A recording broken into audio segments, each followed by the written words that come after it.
I should be dead, but I'm not. I shouldn't be sitting here talking right now. I shouldn't be here. I felt God just telling me throughout that worship, like, 'cause I really locked in. I felt like him just telling me, you are not alone. That was the constant thing. It was just him putting that in my heart. You are not alone. You are not alone. You are not alone. Oh, okay. Let's try that again. I'm Joe Baraza. I'm a Christian rapper and content creator. If you say you give your life to Jesus Christ, Yeah. and you say that you are a Christian and you claim to be a Christian, then you really, really need to be separated from that world. Yeah. Do you get what I'm saying?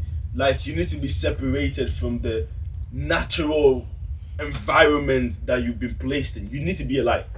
The Bible says you are a light set upon a hill, you can't be hidden. Yeah, So exactly. you have to be a light that's different.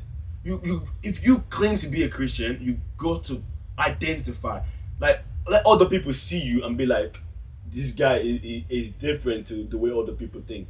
I've been a Christian for 7 years.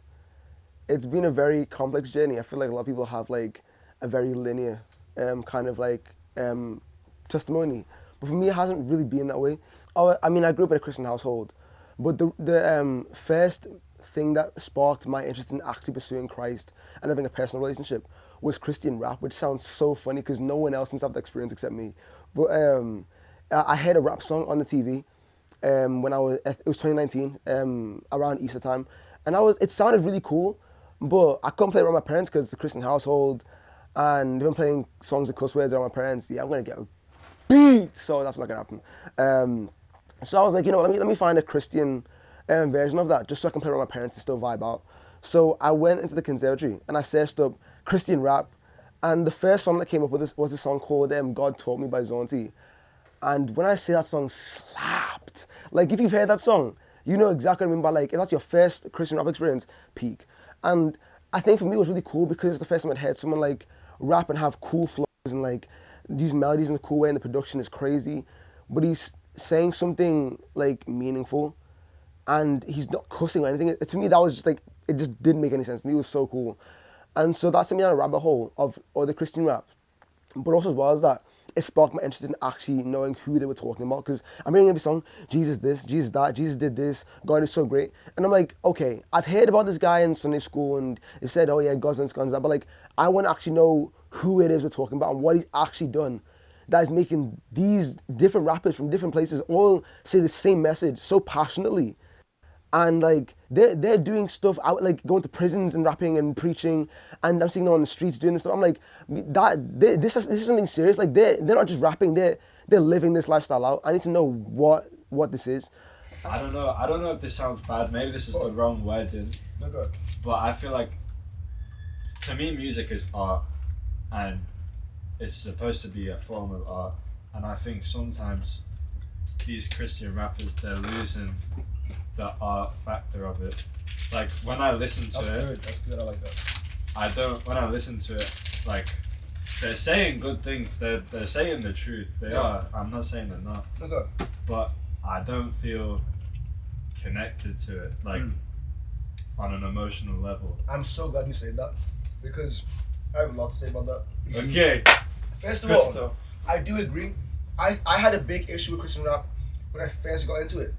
And it's why I only listen to Zonti, so shout out to Zonti. You got it, bro. You're not gonna, I'll depend if you see this, anyway. But like, I think for me, I was like, I liked his music, but I find it hard to connect to other rappers because, number one, again, I just felt like they were all saying the same thing. I'm like, what about your testimony though? What about your life? I didn't like the fact that like, I'm just hearing the same keyword. That's like, what I'm saying, bro. Because it's Yeah, I'm listening to like say like when you listen to secular music, you're sad. You listen to sad music. They're talking about what's happened in their life that's made them feel this way. And then even if the exact same thing didn't happen to you, the way that thing made them feel, it connects to you because something has happened that made you feel that way. So when I listen to these Christian rappers, I want to hear this, and this led to this. Yeah. Yeah, tell me a story. I think the more, you know, the Bible talks about seek and you shall find. That is literally what my experience. And that was even before I even knew what that verse was or what it meant. I was just, the more I was seeking Christ and trying to figure out who he was, and the more I was pursuing him, the more I felt him drawing near to me. And that feeling got so strong to a point where I was like, I have to give my life to this guy. Because every single day I'm waking up, I'm talking to him, reading up about him, I'm hearing testimonies, and I'm feeling this peace, this presence, this joy that I cannot explain it. If you haven't experienced it, it sounds like madness. But I didn't even know what was happening. I was just feeling all this. I was like, for the first time in my life, I'm certain about something. Me personally, growing up, I've always been uncertain. I've never really fit inside a box. Everyone's kind of known what they're doing and they've been certain about certain things. For me personally, I've just always kind of been confused, and my brain's kind of always in 5,000 places at once. So I get really hyperfixated on something, and then it stops, and that's. But then for me, with the Jesus thing, that wasn't the case. It was a very consistent thing, and I was like, I'm very sure about this, and so. In the living room, while my mum and sister were there, I hate doing stuff in front of my family. I don't know why. I get really weird about it. But I get on my knees and I just start praying. I didn't even know what to pray. I didn't know what to say. That rhymes. I said I was a rapper, bro. I said I was a rapper, Don't play with me. Anyway, let me be serious. But like, I just started praying. I just started thanking God, asking Him to come into my life, just thanking Him for everything. I don't even remember what I was saying. Now I think about it, I have no recollection of what I actually said. But I even started speaking in tongues, and I didn't even know what tongues were. So to me, it just felt like I was in flow state. I have no idea what I was saying or what was going on. But I just kept going. I want to say I went for like an hour. Like it was a long time of me just going on and on and on. And when I got up after that prayer, I remember feeling like, and I wasn't even feeling it, I knew it. I felt complete. I felt whole. I felt like it actually found something that meant something to me.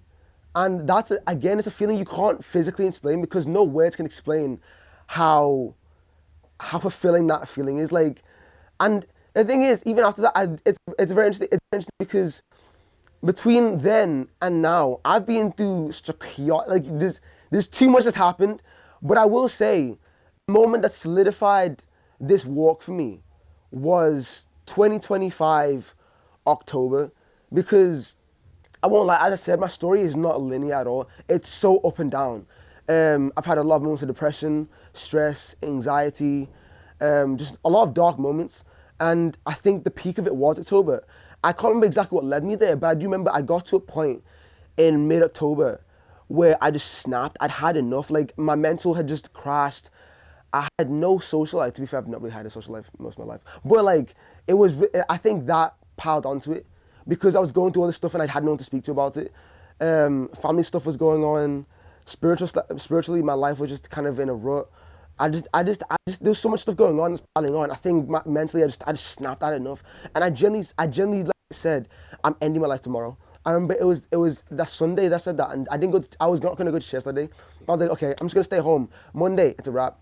But like, randomly, I was like, isn't there a Christian event on today that I bought tickets for?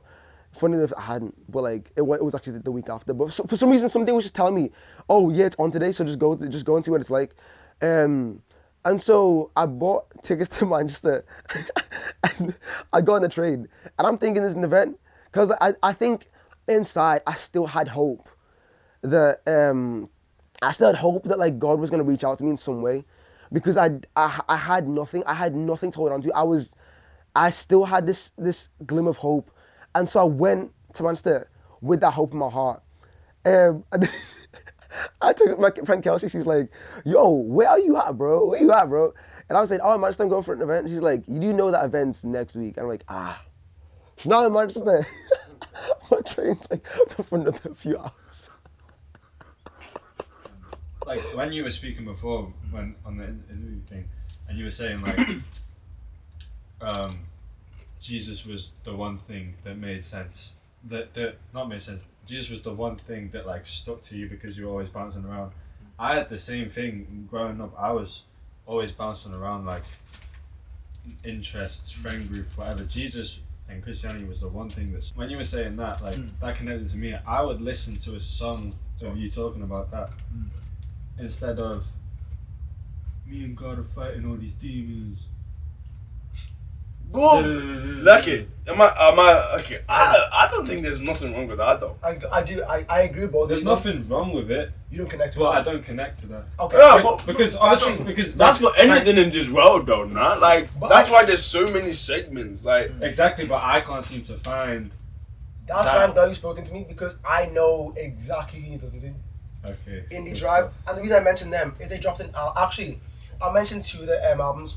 The one that got me locked in with the music was Low Blow. I mean, I've known them since the start, but Low Blow really got me into their music a lot deeper, because the album starts with this intro called 40 Days, where John Keith starts talking about how his struggles, where he's at right now, but and where he's been, what he's learning, and it's like, it is at 116 bars, which is incredible. No Big Deal kind of talks about how his parents, he's trying to, all the struggles his parents had, he wants that to stop with him, and even though he's going through all this stuff, he's kind of reflecting on his childhood, and how even though he's been through all this stuff, I'm still seeking God anyway.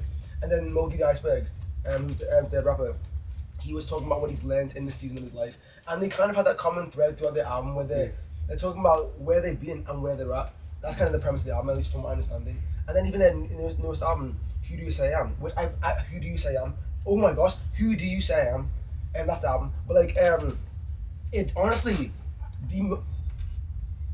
just need to overfile real good. this guy, bro. See, I'll go home right now.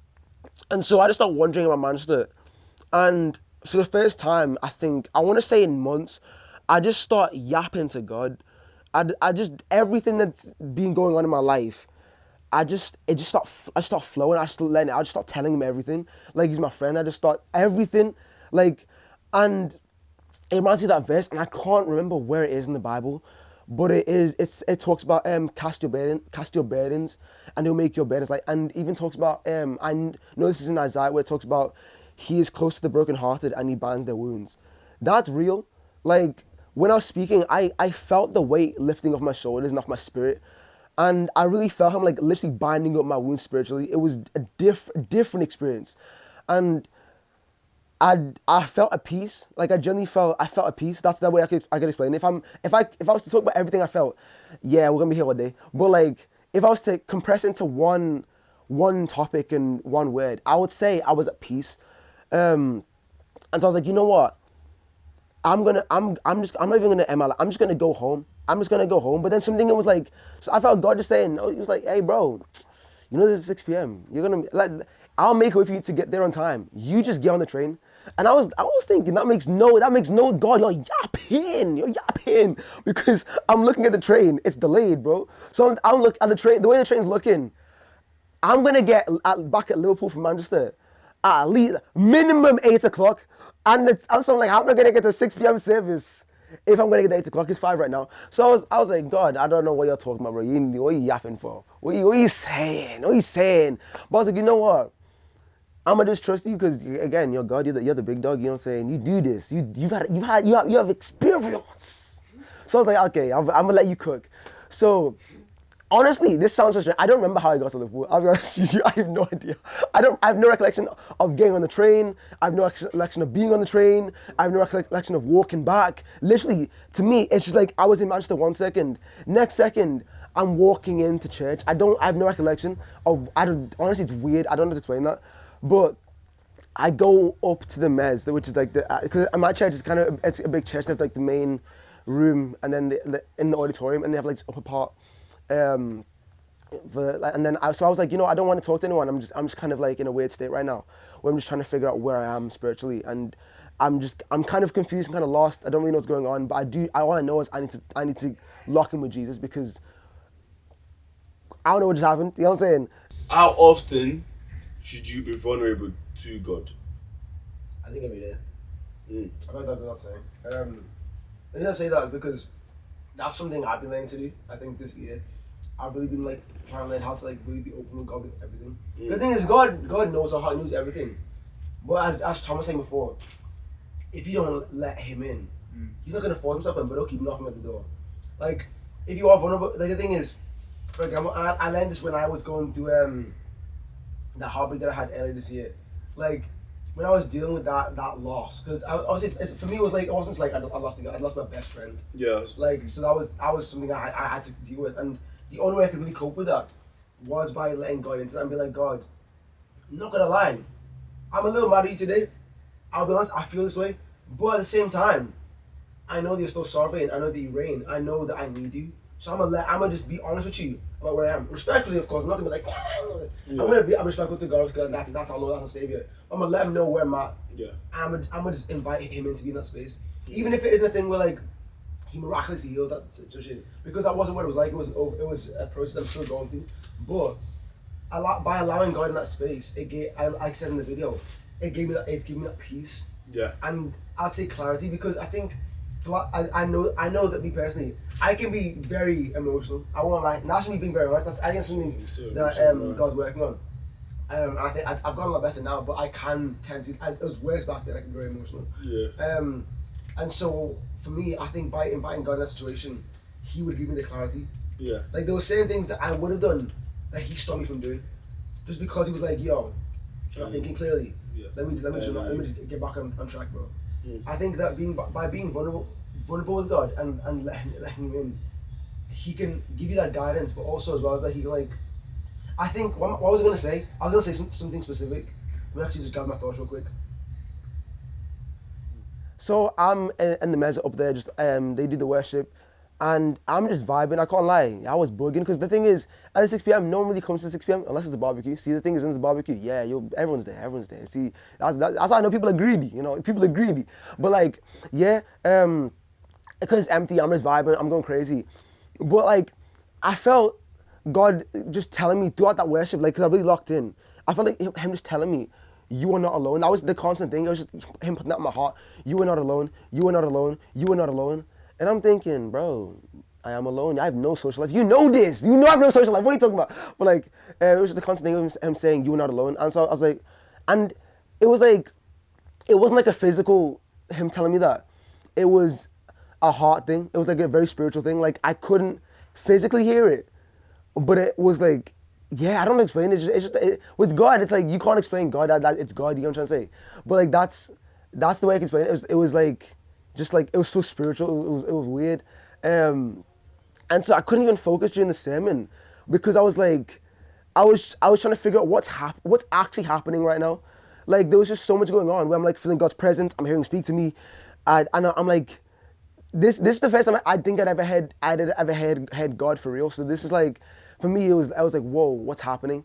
And so even after the service, I'm walking out of the auditorium, and I'm dazed, bro. I can't lie, I was dazed. I was like, what's actually happening? Like, God, why are you seeking me like this? Why are you seeking me? To me, this makes no sense because I'm broken. I'm going through all this stuff. I honestly, at the time, I felt like I was a lost cause, and you're seeking me, bruv. Nah, hey, don't gas me. And let me be serious. Like, like I was dazed. I was like, what's going on? And the thing is, me personally, at 6 p.m. I know nobody be there, and also as well as that, I'm a quick person. I try to be in and out of the foyer. Like you see me at 12 p.m. I'm zooming, I'm running, yeah, I'm stepping. I'm glee stepping, as I say. Don't know what that means. I made it up, but like, hey, you man better use that slang, because you know what I'm saying. I'm trying to start something. Get with the program, but like, you know what I'm saying. All of a sudden, people one after one just keep coming up to me and speaking to me, and like, it's like people who I know. I never see them at 6 p.m. And also as well as that, I never really see them after church at all, because usually I'll see them like in service, but like I can never catch them in the foyer because it'd be so chaotic. But like I'm seeing it, and just people, even sometimes people I don't see on Sundays. Like I'll see them maybe at events, but I don't see them on Sundays because of how packed it is and people come to different services. But like everyone's just coming up and speaking to me, and like I'm just speaking into my life and just checking up on how I am. And I was like, what? This is weird, bro. But like even after I left, I was like, why have so many people come up to me and like really like comforted me and like spoken to my life, even people like I usually don't see, and I just felt God again saying, you are not alone. I need you. It's like Him saying, like, it's like, help me like this. I'm like, you're not alone, bro. Like I feel like you usually try and drill into my head, because for me it's like you can tell me something once or twice, it won't get into my head, but if you tell me something over and over again, it really drills into my head. I think obviously not even, I think God knows that, so He was really just trying to drill into my head. To me, rap made absolutely no sense. Like I was like, how am I going to rap if I have a little bit of a stutter? And for the majority of my childhood, I've had all my days. Do you see I hate this so much? Can't speak. Gosh. Yeah. I can't say TH and H, bro. Bro. Say that. But Say theory. theory.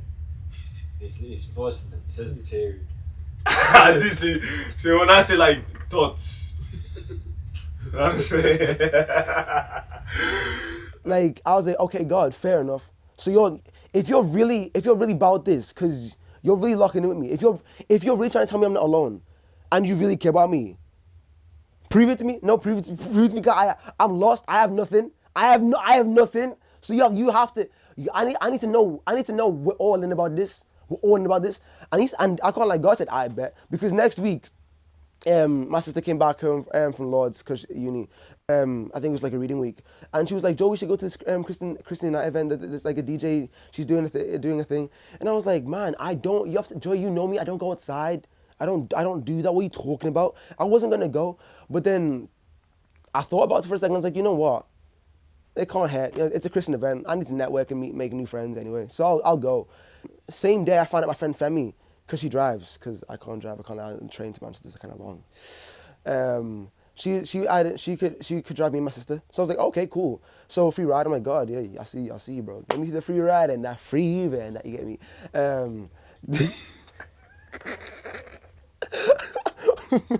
Okay. Hey, money gets it. Bro, that hyena laugh is crazy. But like, I'm just looking forward to it. But like, yeah, I get there again. If you know me really well, we're vibing. I'm chaotic and all that. If you don't know me, I'm the most awkward person you've ever met. I'm silent. You won't get nothing out of me. That's I'm a really contrasted person in that way. I don't know why I'm like that. I just am. But yeah. So I was really awkward for the first I want to say half an hour of the event. I was not talking to anyone. I'm keeping to myself. Just two-stepping in the corner. You know what I'm saying? Who has the final say? God has the final say. You know what I'm saying? You know what I'm saying? I'm just vibing. But it gets to the point. You see, the thing is, black people, Kirk Franklin. That's what happened. You get what I'm saying? Black people, Kirk Franklin. You get what I'm saying? Yeah. Because I heard revolution. You see, the thing is, it's the intro. You know, Kirk Franklin be getting greedy. Revelation. Verse 16 to 17. The way everyone starts doing Jugunta, they're ducking and dodging, doing little Kim, the jugu. I'm like, what's going on, bro? How are we going from why you with Jesus? No, this is part. I'm telling you, this is part of the story. I'm telling you, I'm gonna get there. Be patience and fruit of the spirit, bro. Patience and fruit of the spirit. Be patient. Everyone's doing, as I said, everyone's doing Jugun. I got elbowed in my skull for some reason. I was like, wow, that's what we're doing. Everyone's getting steady. I'm getting grabbed like this by some guy behind me. I'm busy doing. Oh, do you want revolution? I'm like, whoa, okay, that's what we're doing. We're doing violence. We're doing spiritual warfare. We're doing Ephesians 6. Oh, okay. We're doing Ephesians 6. I said we're doing Jagunta. I'm gonna say it. But I think after I got comfortable because everyone's vibing, and they started doing more bangers. For some reason, the DJ and the MC were like, "Any rappers? Hey, put it to the front. We're trying to get some bars." And I'm thinking, nah. I'm not that type of person. I'm just vibing. It's already stressed that I'm here anyway, socializing. That's what we doing. So for me, I was like, nah. But then I don't even know who it was. Someone pushed me to the front, and I was the only person that got pushed to the front. So it's like, why are we exposing me? Why me? Eh? What have you done to me? So now everyone's looking at me, and the MC's like, hey bro, hey, I'm gonna play a beat. I'm gonna do a freestyle, and then you're gonna get on stage and do a freestyle. I gotta lie, I was scared, bro. I had nothing prepared, and then I heard the beat, and it was a West Coast beat, and I didn't write West Coast. I wrote Migos trap type stuff at the time. So I was like, I can't do I can't do that because it's something. I'm thinking I'm cooked. So I'm just like, God, you're gonna have to help me out. And I just start flowing. In fact, I have the videos. We'll put it, if we can, we'll put it in here.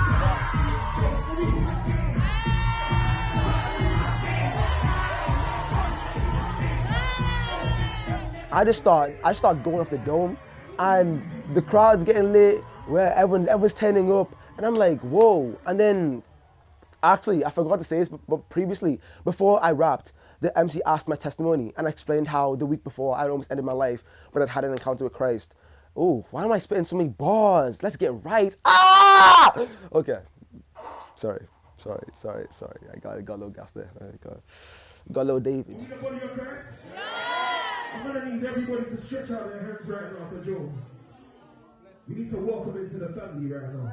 After the freestyle, the MC had the whole room pray for me, and then he led in prayer, and that was mad for me because I was like, I'd never had an experience where people are praying for me. Or I honestly, it sounds sad, but I'd never been in an environment where I felt people cared for me at all. So that was the first time where I felt like that, and it's like when you've gone from like having no social life, no people in your life, no one to look up to, and you've been going through it, and then the next week you're having a whole room of people, Christians your age and around your age, uni students, people who finish uni, all that type of stuff, praying over your life, going crazy, and you have the MC hand on your shoulder praying for you earnestly. And it's like, I can't explain it. It was a weird feeling. Like I felt cared for, and I felt God saying again, "You are not alone." I was like, God, you're the more knowledge you're giving to me right now is crazy. I see what you're doing. I see you're doing motif. You're doing English, GCSE. I see you're doing motif, constant things. Yes, I see.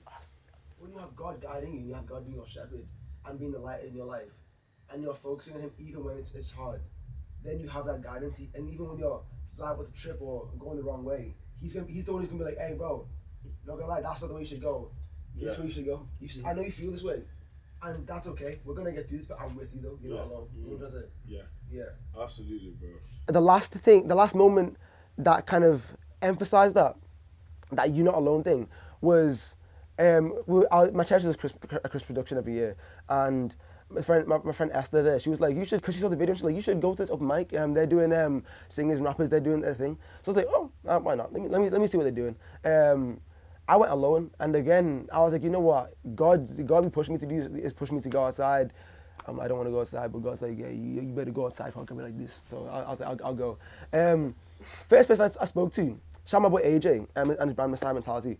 It was the first person I spoke to, and he was like, we had a great conversation.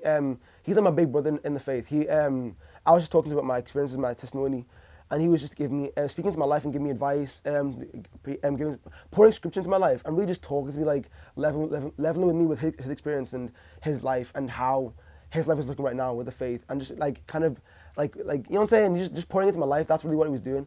And then he was like, "Hey, bro, I've got a photo shoot for my brand at some point. You should slide through." And so I go to the photo shoot. And I mean, my friends seeking math, who I didn't know at the time. And then I stayed behind just because I didn't even know I was gonna go. To be honest, I was just like, you know what, we're vibing. I'm going when the wind takes me. I'm going when the wind takes me. I'll flow anywhere the wind blows. You know what I'm saying? I was going when the wind takes me. I stayed behind, and then they were just talking about their Bible study. And me personally, I had Bible study. It's packed. I was like, I need Christian community. You want to talk about Bible study? I'll be there. I don't care where it is. It could be in Casablanca. I'm going. You know what I'm trying to say? I'll travel. I'll find a way. No, I said anywhere the wind blows, I'll go where the wind takes me. So I'll go. Don't worry. I'll go. I'll find a way. You know what I'm saying? God will make a way. Wait, what's actually?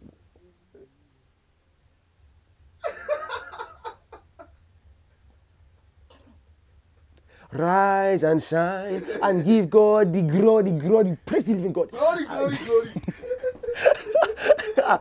Glory. I was stuck. Eh? But yeah, so they said Bible study. They gave me the location. I went.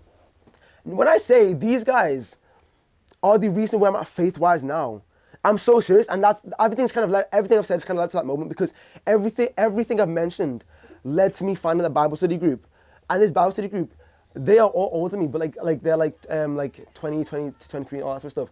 But they have poured into my life constantly, not even just spiritually. They're my family. Like, I mean, they're not even just friends, they're family. They poured into me spiritually. Whenever I've gone through stuff, there's people I can call and be like, yo, I'm going through this. I don't know where I'm at faith-wise. I'm going through this. I'm going through that. No matter what, they're always there for me. Like, for example, during February, I went through a whole thing. Had a breakup. I was going through a lot mentally, just trying to cope, keep my head above the water. They were there for me. Throughout that whole thing, praying for me, pouring scripture into my life, calling me at like midnight and just pouring into my life for like 3 hours straight, like locking in. And they all give me like such useful advice and always checking up on me. And it's like, those guys, I can't physically explain in words how much those guys mean to me or how much they've done in my life. They've done so much for me. And yeah, I think because all they've been through has led to me meeting them. And me meeting them has made me realize how real God is. Like, 'cause it's like you can be like, okay, my parents believe in God, you know what I'm saying? Yeah, God, yeah. But like, when how do I even say this? When you okay, let me just bro, sure, bro.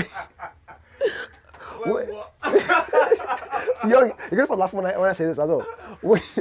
When okay, let me just. But like when I'm actually gonna fight you, bro. I feel like this. But like when see what you've done, bro. See what he's done. Yeah, see this guy. If you own people, bro. If you own people.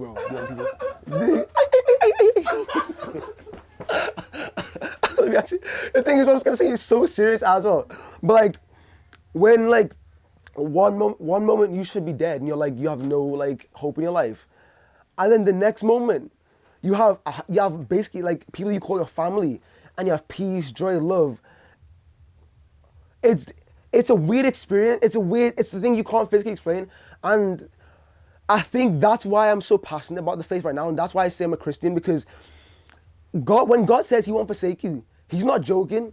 Like, I've had, even to this day, I still have moments where I kind of drift off a little bit and then get off track because, as I said, my story's not linear. But in these moments where I'm drifting, God will send someone, like He did it at this Friday. My friend Nicole, she was like, I feel like God's been called, just putting me on your heart. Like let's have actual conversation. Let's talk about where you are. Like, God's like put me on your heart. Put you in my heart. God's put you in my heart. I'm bugging. Oh my days, English. I'm a rapper. I need to lock in.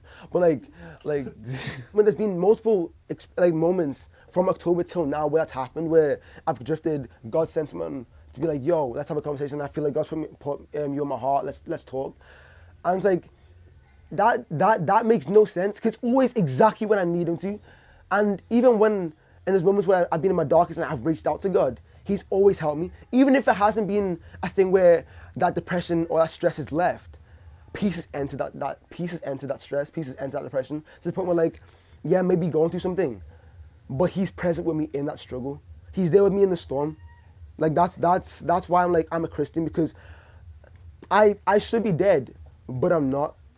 I shouldn't be sitting here talking right now. I shouldn't be here, but I am, because God hasn't given up on me. That's why I'm a Christian. Wow, that was long. Yeah, but you know. Oh, and your FOC is bugging. Oh my days. I know. It's bugging. It's doing That was 29 minutes. You know what we're gonna 29 minutes. Fanda! Fanda, almighty. Fanda!